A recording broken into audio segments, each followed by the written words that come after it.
latest data on charitable donations from Giving USA. I'm Bill Stanczykiewicz. This is the first day from the fundraising school, and I'm joined today by my colleague, Dr. Anna Pruitt. Anna serves at the Indiana University Lilly Family School of Philanthropy as a key leader in our research team, and her responsibilities include overseeing each year Giving USA. And Anna, great to have you back with us on the Fundraising Schools podcast. I'm so happy to be here. Okay, so, this is kind of like one of the award shows. Somebody comes up with the envelope, and they pull the card out of the envelope, and it's the big reveal. What do these data show this year from Giving USA? Well, our top line finding is that giving reached a total of $484.85 billion. And when we look at that result overall, it is 4% growth in current dollars. And when we adjust for inflation, it's about flat. And something you'll hear me say as we're on this podcast today is really emphasizing that difference between inflation adjusted dollars and current dollars, because as I think we all know, inflation is higher than it has been in recent years. And that means that the results pictures can look a bit different depending on whether you're looking at that top line finding in current dollars or that other finding in inflation adjusted. Yeah, and before we go on and dig deeper into the data, this always comes up in the fundraising school. Should I be looking at the current dollars? Should I be looking at the constant dollars? And the answer is, how did you write your budget? If you took inflation into account for your budget, and then that budget drove your fundraising plan, the current dollars are just fine, because the current dollars are addressing the inflation that you've already included in your budget. If you haven't included inflation in your budget, then the constant dollars come into play, because that's the true value comparing from one year to the next. So top line number, about 484 billion. That's 4% higher in terms of current dollars, but about break even in terms of constant dollars when we adjust for inflation. And Anna, it's break even compared to a record year in 2020. So even though it didn't go up, it's plateaued, but it's plateaued at the 2020 record. Oh, absolutely. I think we all remember 2020 was a truly exceptional year where we saw once in not just a generation, but once in a lifetime events happening all at once in this really intense year. And people had just a complete outpouring of support philanthropically. We know that Americans are generous. They really responded to those challenges in 2020. So to reach that same level or near that same level again in 2021 is incredibly impressive. And of course, we know that so many of the challenges like the pandemic, the movement for racial justice, all those things are still happening in 2021.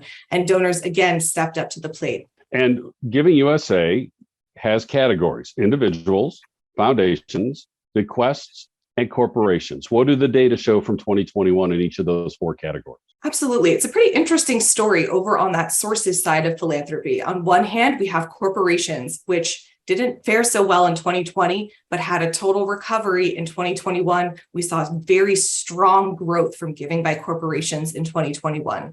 On the other side of the spectrum, giving by bequests saw a decline. And now, again, bequests are going to be super unusual from year to year. And that's because we have one year where there's a huge bequest that comes through and another year where a big bequest doesn't come through. So we see a lot of up and down. Then individuals and foundations are kind of in the middle of those two. So a bit of a mixed result, some really growing strongly, some declines, some that are just about in the middle. And so, Anna, this brings up the interesting point. And I wonder if you and our statisticians have looked at this. Bequests went down by double-digit percentage points after adjusting for inflation. If we take that out, because again, bequests are so unusual from one year to the next. How many people made a complex plan to give? How many people with a will did pass away and leave money to charity? It's just so uncertain from one year to the next. If we take the bequests out, what's the story for 2021? It would seem that the data get a little bit better overall if we remove this very uncertain factor of bequests. And I'm not trying to sugarcoat the top line number, but bequests are just so unusual from one year to the next. And they had a double-digit percentage point decline after adjusting for inflation. Well, let me put it to you this way. Both individuals and foundations performed incredibly well in 2021, but they didn't quite reach the highs that we saw in 2020. So still incredibly good years for these two largest sources of giving. Individuals is coming in at about 67% of the total giving, and foundations are coming in at about 19%. And we're still seeing really great results positive growth in terms of current dollars and about flat or slight declines in terms of inflation adjusted dollars, but both reached their second highest levels ever. So really, and when we look at that 2-year picture, it's positive across the board for all 4 sources of giving. Yeah. So what we're seeing is it's ultimately a positive picture. It's just that this year is a bit more, you have to put those things in context in order to understand the way that these years are working together. And that foundation result in 2021 is compared to a double-digit increase that happened in 2020. And so it sounds like a big driver of this then was the giving from the corporate sector, as you indicated earlier. And we know from the economic news in 2021, people were back out. People were back spending money. We were seeing economic growth. We were seeing hiring. In fact, the United States had its most consistent best hiring over a 12-month period in 2021 in terms of the total job gains.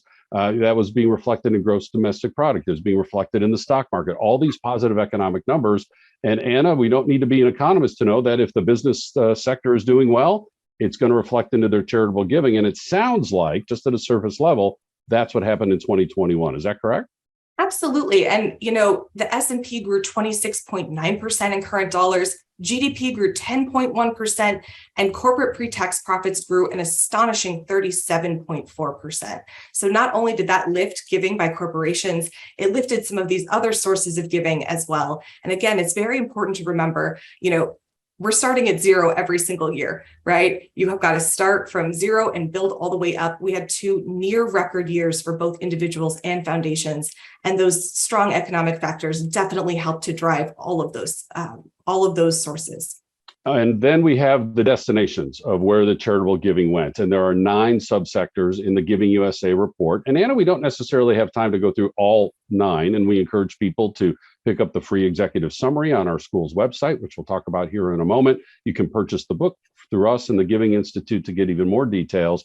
But what are the highlights as you look at those 9 subsectors of where the charitable giving went in 2021? So the way that we're thinking about the uses side of this year is that we saw some rebounds from 2020. So remember, last year at this time, we were talking about the arts sector, which was heavily hit in 2020. Arts and health, both hard hit in 2020, had great recoveries and really rebounded in 2021. That was incredibly exciting to see.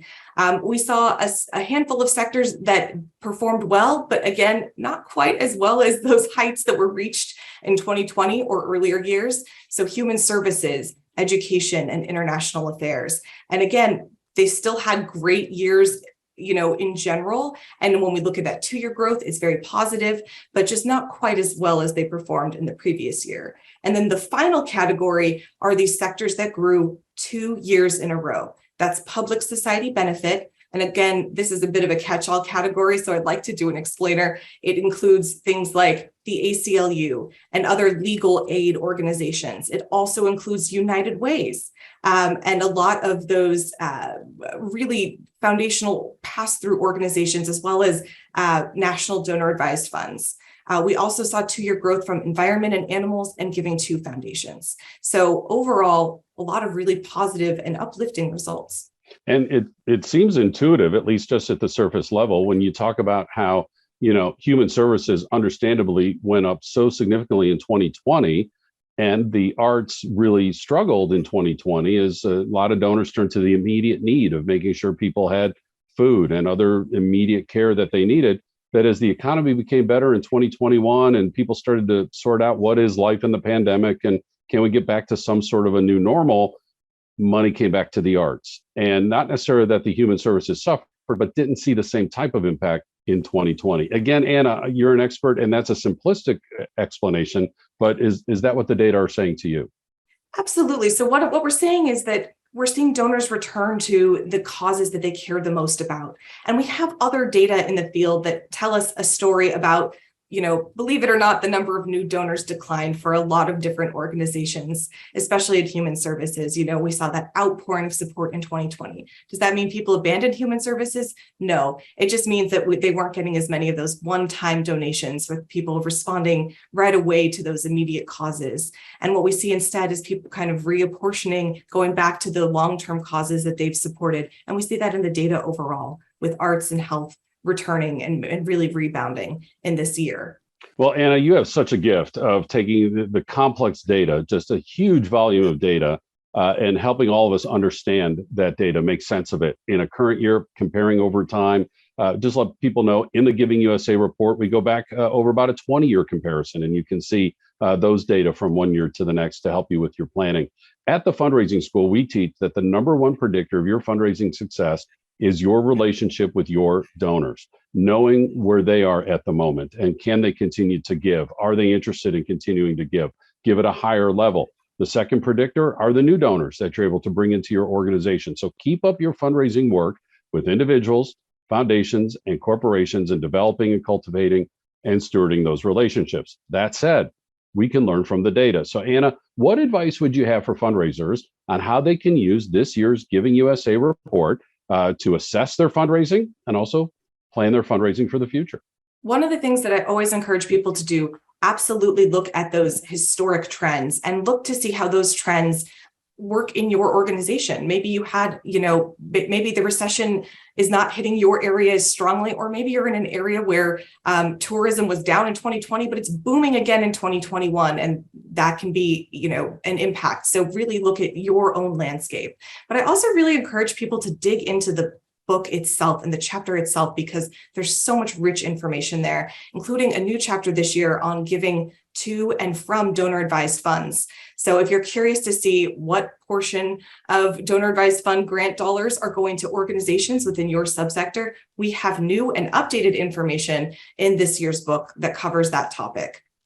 Can you give us a headline on the donor advised fund information? I have to say, when we teach at the fundraising school and that topic comes up, the class takes over. The discussion is so robust. What are some of the headline takeaways on donor advised funds from this year's report? So we have original research done right here at the school. The most recent year is 2019, but it includes some of calendar year 2020, just due to the way that some organizations classify their data. One of the really exciting things that we see showing up in the data is that donor advised fund donors seem to have responded to the events of 2020, and they seem to have done so quite early. So human services actually grew as a percentage of giving from grants from donor advised funds over that year. And we actually see some of those responses happening in that DAF grant data. So I can't encourage people to look at that enough. And there is a concern in our sector that DAFs can become this parking lot that people use just to get the tax write-off and leave the money alone. But what our school's research also can show is that our DAF donors are some of our most strategic donors,